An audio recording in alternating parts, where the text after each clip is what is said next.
1 Samuel 2ஆம் அதிகாரத்தை பார்க்கலாம்.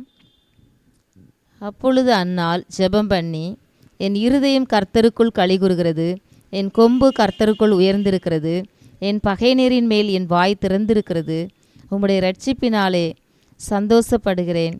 கர்த்தரைப் போல பரிசுத்தமுள்ளவர் இல்லை, உம்மை அல்லாமல் வேறு ஒருவரும் இல்லை, எங்கள் தேவனைப் போல ஒரு கன்மலையும் இல்லை. இனி மேட்டிமையான பேச்சை பேசாதிருங்கள், அகந்தையான பேச்சு உங்கள் வாயிலிருந்து புறப்பட வேண்டாம். கர்த்தர் ஞானமுள்ள தேவன், அவர் செய்கைகள் யதார்த்தமல்லவோ. பலவான்களின் வில் முறிந்தது, தள்ளாடினவர்களோ பலத்தினால் இடைக்கட்டப்பட்டார்கள். திருப்தியாக இருந்தவர்கள் அப்பத்துக்காக கூலி வேலை செய்கிறார்கள், பசியாக இருந்தவர்களோ இனி பசியாக இரார்கள். மலடியாக இருந்தவள் 7 பெற்றாள், அநேகம் பிள்ளைகளை பெற்றவளோ பலட்சயப்பட்டாள். அவர் சிறியவனை புழுதியிலிருந்து எடுத்து எளியவனை குப்பையிலிருந்து உயர்த்துகிறார். அவர்களை பிரபுக்களோடே உட்காரவும் மகிமையுள்ள சிங்காசனத்தை சுதந்திரிக்கவும் பண்ணுகிறார். பூமியின் அஸ்திபாரங்கள் கர்த்தருடையவைகள், அவரே அவைகளின் மேல் பூச்சக்கரத்தை வைத்தார். ஸ்தோத்திரம். அவர் தமது பரிசுத்தவான்களின் பாதங்களை காப்பார். துன்மார்க்கர் இருளிலே மௌனமாவார்கள், பெலத்தினால் ஒருவனும் மேற்கொள்வது இல்லை. கர்த்தருடைய வழக்காடுகிறவர்கள் நொறுக்கப்படுவார்கள், வானத்திலிருந்து அவர்கள் மேல் முழங்குவார்.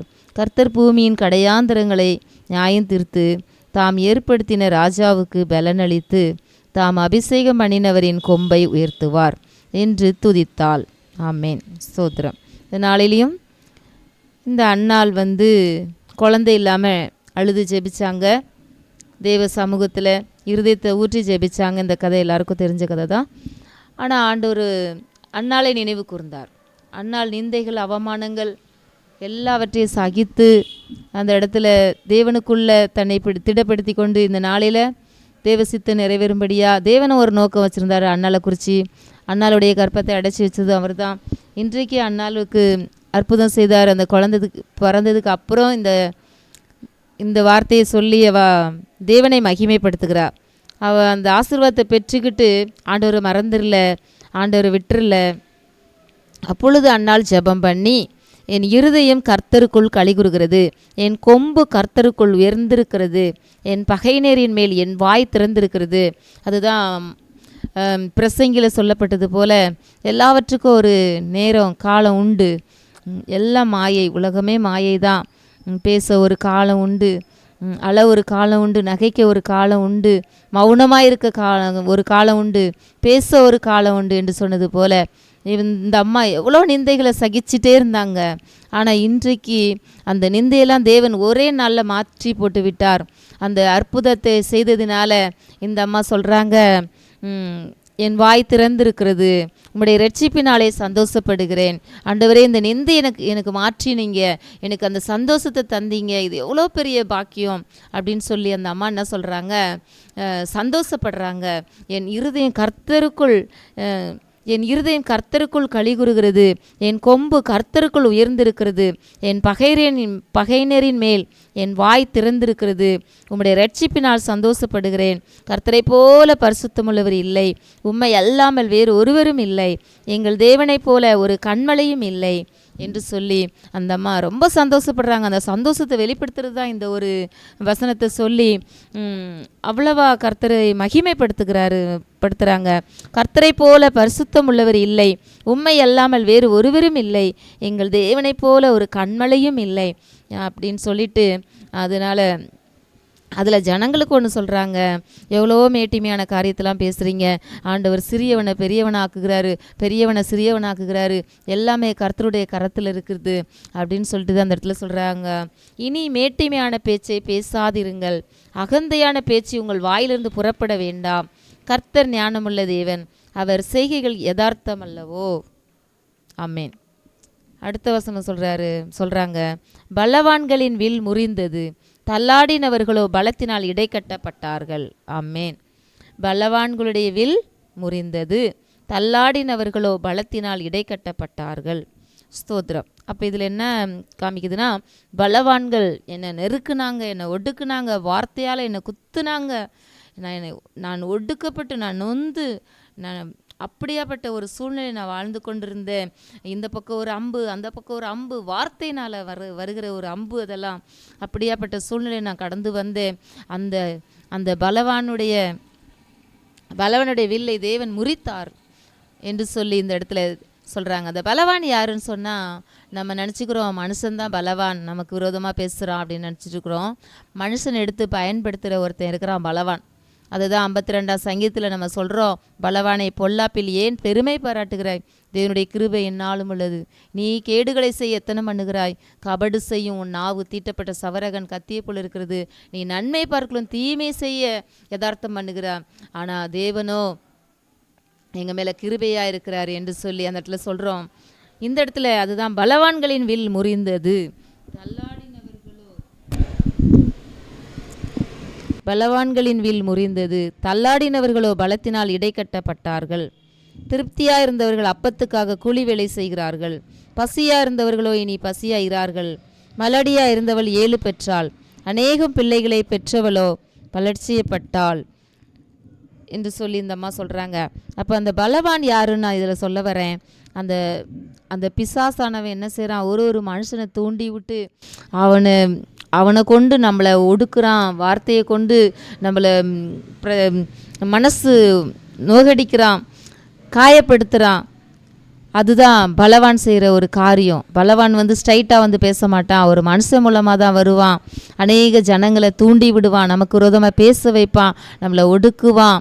அதுதான் நீங்கள் இன்னும் வேதத்தில் ஆழமாக பார்த்தீங்கன்னா ஏசாயாவிலலாம் பார்க்க இருக்குது, ஒடுக்குகிறவன் ஓடி போனான். அது ஒரு காலம். இது கடந்து வந்த பாதைகள்.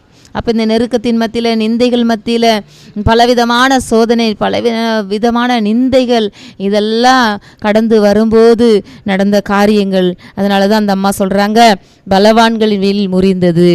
இன்றைக்கு பலவான் உடைய வில்ல தேவன் முறித்து விட்டார். நிந்தையா பேசின, என்னை ஒடுக்கின அந்த பிசாசின் கட்டுகளை உடைத்து விட்டார், அந்த நுகத்தை உடைத்து விட்டார். இன்றைக்கு என்னை மகிழ்ந்து களிகூறும்படி என் தேவன் எனக்கு ஒரு துக்கத்தை சந்தோஷமாய் மாற்றிவிட்டார் என்று சொல்லி அந்தம்மா சந்தோஷப்படுறாங்க. அதை தான் இதில் பார்க்குறோம்.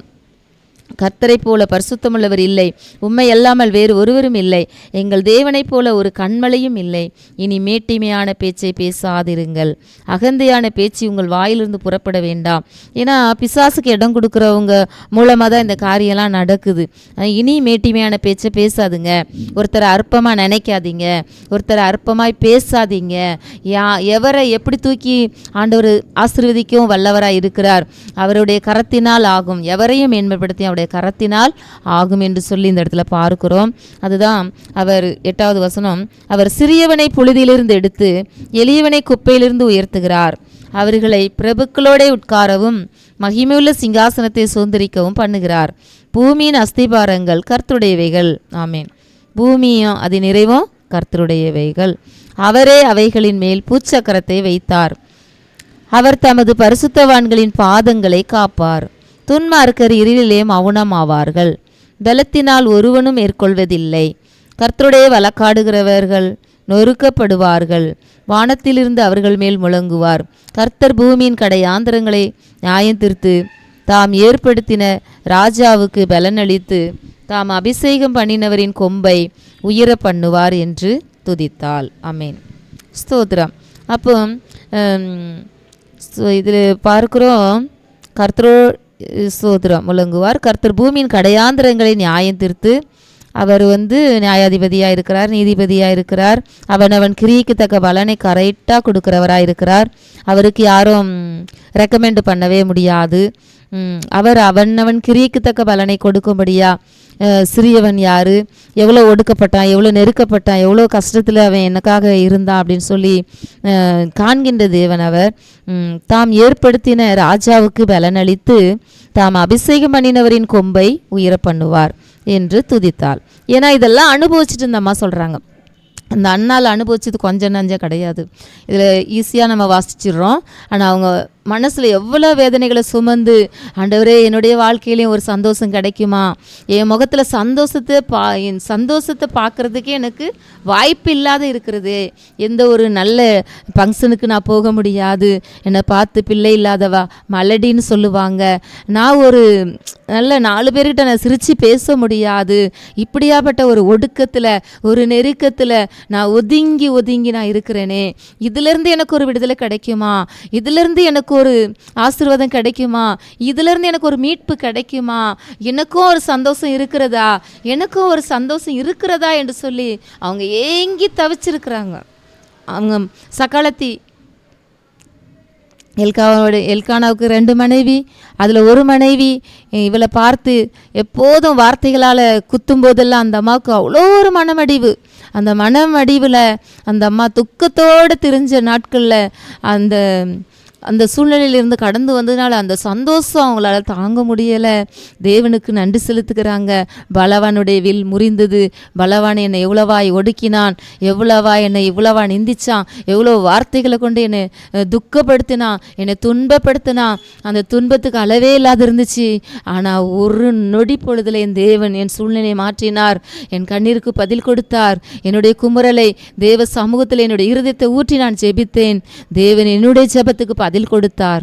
என் தலை இன்றைக்கு உயர்ந்திருக்கிறது, என் கொம்பு உயர்ந்திருக்கிறது சொல்ற 1 வசனத்தில், என் இருதயம் கர்த்தருக்குள் களிகூறுகிறது, என் கொம்பு கர்த்தருக்குள் உயர்ந்திருக்கிறது, என் பகைஞரின் மேல் என் வாய் திறந்திருக்கிறது, உம்முடைய ரட்சிப்பினாலே சந்தோஷப்படுகிறேன். இதுதான் ரட்சிப்பு. ஒரு காரியத்திலும் தேவன் மீட்டெடுக்கும் போது அது ஒரு பெரிய ரட்சிப்பு.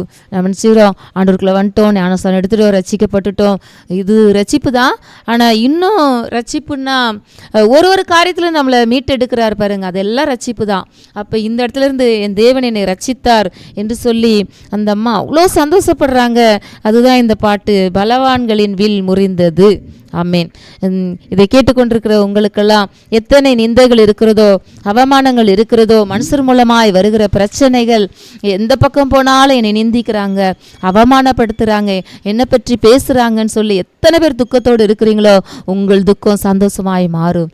இந்த அண்ணாளுடைய துக்கம் சந்தோஷமாய் மாறினது போல அந்த அண்ணாள் ஒரு குழந்தை, ஆண்டவரே இந்த மலடின்ற பேர் எனக்கு இல்லாமல் போனால் போதும், என்னை இப்படியா பேசுகிறாங்களே அப்படின்னு சொல்லி அந்த ஒரு குழந்தைய, ஒரு ஆண் பிள்ளையை கொடுத்தீரானால் அந்த ஆண் குழந்தைய உமக்கே நான் கொடுத்துருவேன் அப்படின்னு சொல்லி ஒரு பொருத்தனையோடு ஜெபிச்சாங்க. அந்த பொருத்தனையிலையும் கரெக்டாக இருந்தாங்க. அதனால தான் நாகூமில் ஒரு வசனம் சொல்லப்பட்டிருக்குது, ஸ்தோத்திரம்.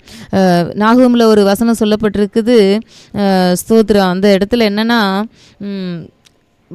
அந்த நம்ம நிறைய பேர் பொருத்தனை பண்ணுவாங்க, ஆனால் அதை கரெக்டாக செலுத்தவே மாட்டாங்க. ஆனால் அந்த இடத்துல இந்த அம்மா என்ன பண்ணுறாங்க, ஒரு பொருத்தனை பண்ணுறாங்க, அது தேவன் கேட்டு அப்படியே அந்த ஜெபத்துக்கு பதில் கொடுத்த உடனே அந்த பொருத்தனையை அவங்க மறந்துடல. ஆனால் நிறைய பேர் என்ன பண்ணிவிடுவோம், பொருத்தனையை மறந்துடுவோம். ஆண்டவரே ஒரு வேலை கிடச்சிச்சுன்னா நான் இப்படி நடந்துக்குவேன் அப்படின்னு சொல்லி ஒரு பொருத்தனை பண்ணுவோம். ஆண்டவர் நல்ல ஒரு வேலையை கொடுப்பாரு. ஆனால் அதுக்கப்புறம் என்ன செஞ்சுருவோம், ஆண்டவரை மறந்துடுவோம். நமக்கு இவ்வளோ தேவைகள் இருக்குது, இவ்வளோ பிரச்சனைகள் இருக்குது, இவ்வளோ பொறுப்பு இருக்குது, இவ்வளோ காரியங்கள் இருக்குது, இந்த இடத்துல நான் என்ன செய்ய முடியும் அப்படின்னு சொல்லிட்டு நம்ம விட்டுருவோம். அந்த பொருத்தனையில் உண்மையாக இருக்கும்போது பிசாசானவன் உங்கள் வாழ்க்கையில் குறுக்கிடவே முடியாது. அதனால தான் இந்த வார்த்தையும் கூட நான் சொல்ல விரும்புகிறேன். ஸ்தோத்திரம். நாகூம் 1:15 வசனம், இதோ சமாதானத்தை கூறுகிற சுவிசேஷகனுடைய கால்கள் மலைகளின் மேல் வருகிறது. யூதாவே, உன் பண்டிகைகளை ஆசரி, உன் பொருத்தனைகளை செலுத்து, துஷ்டன் இனி உன் வழியாய் கடந்து வருவதில்லை. அவன் முழுவதும் சங்கரிக்கப்பட்டான். ஆமேன். எப்படி சங்கரிக்கப்படுறான்னா, தேவன் சொல்லாகும் கட்டளையுடன் இருக்கும். அவர் உண்மை உள்ள தேவன், அவர் உத்தமராய் இருக்கிறார். அவருக்கு முன்னாடி அவர் சுத்த கண்ணன் என்றுலாம் சொல்லப்பட்டிருக்குது. அவர் பரிசுத்தர். அதை தான் சொல்கிறார், நான் பரிசுத்தராக இருக்கிறது போல் எனக்கேற்ற பரிசுத்தராக நீங்களும் இருங்க அப்படின்னு சொல்லியிருக்கிறார். அது பரிசுத்தனா என்ன, நம்ம அதிகமாக ஜெபிக்கிறதுனால பரிசுத்தமாயிட மாட்டோம், அதிகமாக வேதத்தை வாசிக்கிறதுனால பரிசுத்தமாயிட மாட்டோம், அதிகமாக பேசுகிறதுனால பரிசுத்தமாயிட மாட்டோம். ஆனால் இந்த வார்த்தையின்படி நடக்கும்போது தான், அதுதான் யோவான் 15ஆம் அதிகாரத்தில் ஒரு வார்த்தை இருக்குது. இப்பொழுது சொல்லப்படுகிற இந்த உபதேசத்தை கேட்டு இதன்படி நடக்கும்போது இப்பொழுதே நீங்கள் சுத்தமாக இருக்கிறீர்கள்.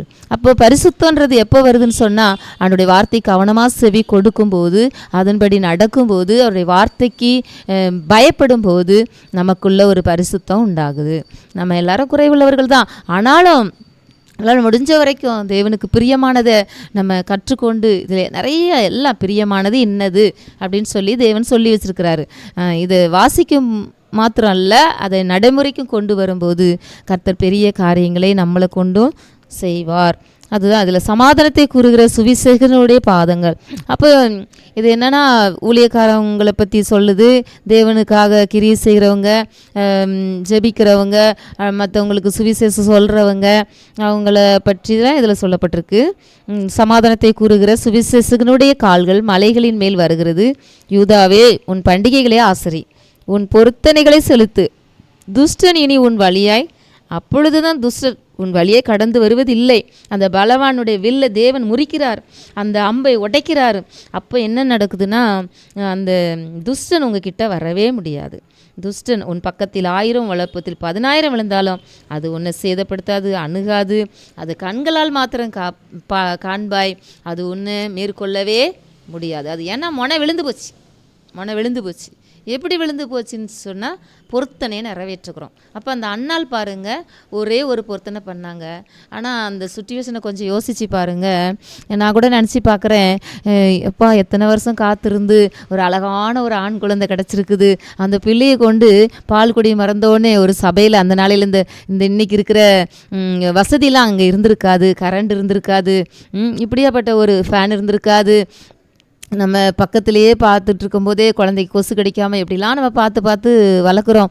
அப்போ அந்த பிள்ளையை கொண்டு அவ்வளோ தூரத்தில் ஒரு சபையில், இப்போலாம் பக்கத்தில் இல்லை, அப்போல்லாம் அந்த காலத்தில் போய் பார்த்துட்டு வரலான்னு நினச்சான்ற மாதிரி. அப்போ அவ்வளோ தூரத்தில் அந்த பிள்ளையை கொண்டு கொடுக்கறதுக்கு ஒரு மனசு வரணும் பாருங்கள். அதுதான் அவளுக்கு ஆசீர்வாதமே. அதைத்தான் அவள் இன்றைக்கி மகிழ்ந்து களி கூறும்படியாய் கர்த்தர் செய்ததுக்கு மிகப்பெரிய காரணம் என்னன்னு சொன்னால், அவங்க பொருத்தனை பண்ணதை நிறைவேற்றினாங்க. அதில் தான் பெரிய சந்தோஷமே இருக்குது. அதுதான் நிறைய பேருக்கு துக்கம் சந்தோஷமாக மாறாது காரணம், நம்ம இந்த மாதிரி சூழ்நிலை இருக்கும்போது எதையோ சொல்லி பொருத்தனை பண்ணுறோம், ஆனால் அதை நிறைவேற்றாமே போயிடுறோம். அதனாலேயே இன்னும் பிரசங்களெல்லாம் எடுத்து படித்தோம்னா இருக்குது, நீ பொருத்தனை பண்ணுன்னா அது என்ன செய்யணும், செலுத்தணும். இல்லாட்டி நீ பொருத்தனை பண்ணாது இருக்கணும். நீ பொருத்தனை பண்ணிட்டு தெரியாமல் அதை பண்ணிட்டேன்னு சொல்லும்போது தூதர்கள் அடிப்பார்கள், உன் கையின் கிரியைகள் அழிக்கப்படும், கையின் பிரயாசங்கள் வீணா போகும் என்று சொல்லி வேதத்தில் சொல்லப்பட்டிருக்கு. அப்போ இதிலெல்லாம் கொஞ்சம் கவனமாக நம்ம இருக்கும்போது நமக்கு ஆசீர்வாதம். பொருத்தனை பண்ணுறதை நிறைவேற்றியே ஆகணும். பொருத்தனை பண்ணக்கூடாது, பண்ணினீங்கன்னா அதை என்ன செய்யணும், அதை நிறைவேற்றும் போது ஒரு பெரிய சமாதானம். அதனால் ஒன்றும் கெட்டு போகிறதே கிடையாது. நம்ம பொருத்தனை பண்ணுறதை செலுத்தும் போது இன்னும் செலுத்துறதுக்கு தேவன் பலன் தருவார், கிருபை தருவார், அதை நிறைவேற்ற உதவி செய்வார். அது நல்லது தான். பொருத்தனை பண்ணி செபிக்கலாம், அதை செலுத்தும் போது இன்னும் நம்ம பரிசுத்தத்துக்குள்ளே கடந்து வருகிறோம். பொருத்தனை இல்லைன்னா அது ஒரு வைராக்கியம் இல்லாத ஒரு வாழ்க்கையாக போயிடும், ஏனாதானன்ற போயிடும். அப்போது இந்த அம்மா ஒரு பொருத்தனை பண்ணது தேவனுக்கும் பிரியமாக இருந்துச்சு. அதே போல் தேவனுக்கு பிரியமானதை சொன்னபடி செஞ்சாங்க. அதனால் அந்த ஒரு சந்தோஷத்தை அவங்க கண்டடைஞ்சாங்க. அதுதான் சொல்லப்பட்டிருக்கு இந்த இடத்துல, பலவான்கள் வில் முறிந்தது, தள்ளாடினவர்களும் பலத்தினால் இடைக்கல். அப்போது இந்த பலவான்கள் எத்தனை பேர் உங்களுக்கு விரோதமாக எழும்பி இருக்கிறாங்களோ, எத்தனை பேர் உங்களுக்கு விரோதமாக பேசி கொண்டிருக்கிறாங்களோ, அதையெல்லாம் மாற்றி போடணும்னு சொன்னால், தேவனுக்கு பிரியமானது இன்னதென்று கண்டுபிடிச்சி அதை செய்யும்போது கர்த்தர் மிகுந்த ஒரு சமாதானத்தை, ஒரு சந்தோஷத்தை, அது இருதயம் பொங்கி வழிகிறது. அதனால தான் இந்த இடத்துல அன்னாள் ஜெபம் பண்ணி, என் இருதயம் கர்த்தருக்குள் களி கூறுகிறது, என் கொம்பு கர்த்தருக்குள் உயர்ந்திருக்கிறது, என் பகைநெறி மேல் என் வாய் திறந்திருக்கிறது. என் வாய் இவ்வளோ நாள் பேச முடியாமல் நான் எல்லாரும் பேசுகிறதையும் கேட்டும் கேளாதது போல் நான் வீட்டுக்குள்ளே அழுதுட்டு வெளியில் சிரிச்சுக்கிட்டு நான் இப்படியாப்பட்ட ஒரு வாழ்க்கை நான் வாழ்ந்துட்டு இருந்தேன். ஆனால் இன்றைக்கு என்னை பேசின வாயெல்லாம் இப்படியே பொத்திட்டு போகிற மாதிரி என் தேவன் என்னுடைய வாழ்க்கையில் அற்புதம் செய்தார் என்று சொல்லி அவள் சந்தோஷப்பட்டு மகிழ்ந்து களி கூறுகிறாள். இதுதான் அன்னாளுடைய சந்தோஷம். இதே போல் நமக்கும் பெரிய ஒரு சந்தோஷத்தை தேவன் தர்றதுக்கு ஆயத்தமாக இருக்கிறார். அவருக்காக நம்ம எதையா செய்யணும்னு சொல்லி தேவனும் நம்மக்கிட்ட ஒரு எதிர்பார்க்கிறார். தேவன் ஒவ்வொருவரையும் வேஸ்ட்டாக உருவாக்கவே இல்லை. தேவன் இந்த அடிமையை கூட பாருங்கள், நான்லாம் எதுலேயும் முன்னாடி நிற்கவே மாட்டேன். ஸ்கூலில் படிக்கிற நாளையிலையும் சரி, இந்த மைக் எடுக்கிறது, முன்னாடி நிற்கிறது, பேசுகிறது, இதெல்லாம் ஒன்றுமே நான் செய்ய மாட்டேன். எல்லாத்துலேயும் ஒளிஞ்சு தான் இருப்பேன். ஆனால் ஆண்டவருடைய பெரிய கிருபை எங்கேயோ இருந்த நம்மையும் இந்த நாளையில் இந்த இடத்துல நிறுத்தியிருக்கிறாருன்னா அது அவருடைய அனாதி திட்டங்கள், அனாதி தீர்மானங்கள். இதில் மேன்மை பாராட்ட ஒன்றுமே கிடையாது. கர்த்தருடைய நாமம் மாத்திரம் மகிமைப்படுவதாக. இந்த வேளையிலையும் ஜெபம் செய்யலாம். பிதாவே, நன்றியோடு சோதரிக்கிறோம் அப்பா. நீர் கொடுத்த இந்த வார்த்தைக்காய் நன்றி ஆண்டவரே. இந்த நாளையில் கேட்டுக்கொண்டிருக்கிற ஒவ்வொரு பிள்ளைகளுக்காக ஜெபிக்கிறேன் ஆண்டவரே. எத்தனையோ பிள்ளைகள் ஆண்டவரே நெருக்கத்தின் மத்தியில் அப்பா, கடன் என்ற பிரச்சனை மத்தியில் ஆண்டவரே அப்பா, சோதர ராஜா, எத்தனையோ பலவிதமான சோதனைகள் மத்தியில் ஆண்டவரே பேசக்கூட முடியாத சூழ்நிலையில் ஆண்டவரே பலவிதமான பிரச்சனைகள், பலவிதமான வார்த்தைகள் அப்பா, பட்டயம் போல குத்துகிற வார்த்தைகள், அதையெல்லாம் மனமடி வாக்குகிற வார்த்தைகள் எல்லாம் கேட்டுக்கொண்டு மௌனமாக இருக்கிற ஒவ்வொரு பிள்ளைகளுக்காக ஜெபிக்கிறேன் ஆண்டவரே. எஸ்ஸப்பா, அந்த இடத்துலேருந்து நீ தூக்கி எடுக்க வல்லவராக இருக்கிறீர் ஆண்டவரே. அன்னாள் தன்னை தாழ்த்தி இருதயத்தை ஊற்றி தேவ சமூகத்தை நோக்கி பார்க்கும்போது அப்பா சோத்திர அவளுடைய சிறையிருப்பை மாற்ற ஆண்டவரே நீர் ஆண்டவரே ஒரு பொருத்தனை பண்ணி ஜெபிக்கும்போது அது உமக்கு பிரியமாக இருந்தது. அந்த சாமுவேல் தீர்க்கதரிசி வயிற்றில் பிறக்கும்படிக்கு அந்த காரியத்தை நீர் திட்டம் செய்து வைத்திருந்தீர். அது அறியாது இருந்த நாட்களில் அது கிடைக்கல. அதை புரிந்து அதை ஆண்டவரே பொருத்தனை செய்யும்போது அது அவளுக்கு அற்புதமாய் அதை நடத்தி கொடுத்தீங்க. அதோடு விட்டுறல, அதுக்கப்புறம் குழந்தைகளை கொடுத்தீங்கப்பா ஆண்டவரே. உமக்கென்று கொடுத்து ஒருவரை வெறுமையாக திரும்பி போகிறது இல்லை. நீங்கள் எத்தனையோ மடங்கு திருப்பி கொடுக்குறீங்க சப்பா. உமக்கு கொடுக்கறதுக்கு நாங்கள் ஆண்டவரே அப்பா சோத்திர ராஜா முழு மனதோடு முழு இதத்தோடு அந்த அண்ணாள் கொடுத்ததுனால அவள் சந்தோஷம் மிகுதியாக இருந்துச்சு. அந்த சோதர 1 சாமுவேல் 2ஆம் அதிகாரத்தில் வாசிக்கும்போது அவ்வளோ ஒரு சந்தோஷம், அவளுக்கு மகிழ்ந்து களி கூறுகிறாளே. அதே போல் இந்த நாளையில் கேட்டுக்கொண்டிருக்கிற ஒவ்வொரு பிள்ளைகளுடைய அப்பா வாழ்க்கையில் இருக்கிற கஷ்டங்கள் மாறுவதாக, அதுக்கு நானே வழியும் சத்தியமும் ஜீவனமாக இருக்கிறேன்னு சொன்னீங்களே. உம்முடைய வழிகளை கரெக்டாக கண்டுபிடிக்கத்தக்கதான அறிவு, ஞானம், புத்தி ஒவ்வொருவருக்கு நீங்கள் தாங்கப்பா. தந்து ஆண்டவரே முதலாவது தேவனுடைய ராஜ்யத்தையும் அவருடைய நீதியும் தேடுங்கள், அப்பொழுது இவைகளெல்லாம் அவங்களுக்கு கூட கொடுக்கப்படும் சொன்ன தேவன். அப்படியா ஆண்டவரே, கூடுதலான சமாதானம் இல்லாத பிள்ளைகளுக்கு சமாதானம் உண்டாவதாக என்று சொல்லி ஜெபிக்கிறேன். சந்தோஷம் இல்லாதவருடைய வாழ்க்கையில சந்தோஷம் உண்டாவதாக என்று சொல்லி ஜெபிக்கிறேன். எத்தனையோ பிள்ளை பாக்கியம் இல்லாமல் இருக்கிறாங்கப்பா, எவ்வளோ துக்கத்தோடு இருக்கிறாங்கப்பா, வெளியில் சொல்ல முடியாத நிலைமையில இருக்கிறாங்கப்பா. அவங்களுக்கெல்லாம் இந்த வருஷத்தில் கர்த்தர் ஒரு அதிசயங்களை காண செய்யும்படியாக என் தேவனுடைய வல்லமையில கரம் இறங்கி கிரியை செய்ய வேண்டும் என்று ஜெபிக்கிறேனப்பா. உந்த நாமத்தில் மகிமைப்படுவதாக. ஒவ்வொரு பிள்ளைகளையும் ஆசீர்வதியும். இது அநேகருக்கு பிரயோஜனமாயிருக்கும்படிக்கு இந்த வார்த்தையிலே வல்லமை இருக்கிறது, ஜீவன் இருக்கிறது, விடுதலை இருக்கிறது, ஜெயம் இருக்கிறது அப்பா. இந்த ஜெயமான வார்த்தைகள் அன்னாளுடைய வாழ்க்கையில் ஆண்டவரை மகிழ்ந்து களிகுறச் செய்த இந்த வார்த்தை அநேகருடைய வாழ்க்கையில் சந்தோஷம் உண்டாக செய்யும்படியாக ஜெபிக்கிறேன் அப்பா. கரங்களில் ஒப்பிடுகிறப்பா. ஹல்லேலூயா. நீரே பெரியவர், பெரிய காரியத்தை செய்யும். தாழ்த்துகிறவர் துதிகன மகிமை எல்லாம் ஒருவருக்கே செலுத்து. இயேசுவின் நாமத்தில் ஜெபிக்கிறேன் ஜீவன் நல்ல பிதாவே.